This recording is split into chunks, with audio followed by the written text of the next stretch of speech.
This video explains what the S&P 500 is. So first of all, the S&P 500, it stands for the Standard & Poor's 500 Index.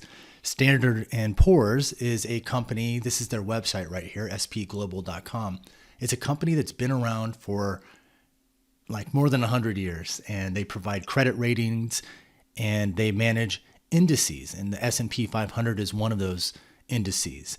And so the 500 part, that stands for the fact that there are 500 of the largest US companies in this index. So you can see on the screen here, these are constituents of the S&P 500. You have companies like Apple, Microsoft, Amazon, Nvidia, Google. These are the biggest and the best companies that we have here in the United States. And so basically, if you take 500 of the biggest companies, that's what you're going to find in the S&P 500.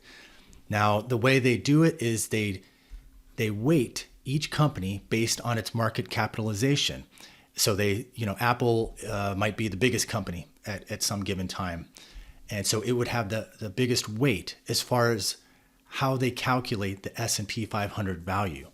They come up with a single value for the index that's representative of these 500 companies. And so it takes, the price of each company, but it weights it based on how big the company is as measured by its market capitalization.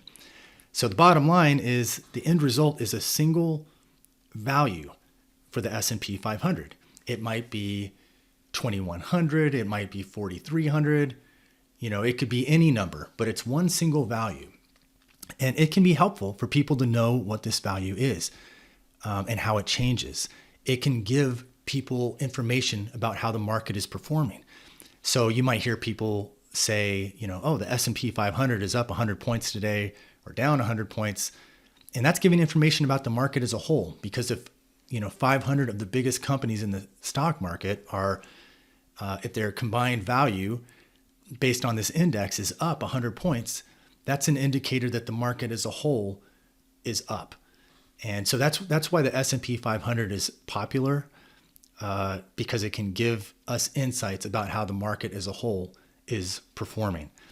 Now, can you buy the S&P 500? You cannot buy the S&P 500 itself, but there are ETFs that are meant to mirror it. And the most popular one, in fact, the most popular ticker in the world is SPY, SPY. And you can see it's an ETF based on the S&P 500 here. So if you are interested in kind of investing in the market as a whole, as opposed to investing in individual stocks, then you could buy shares of SPY, SPY. And that is an effective way to essentially own the whole market. You're really owning, a share of 500 of the biggest companies in the market. But again, that's pretty reflective of the market as a whole.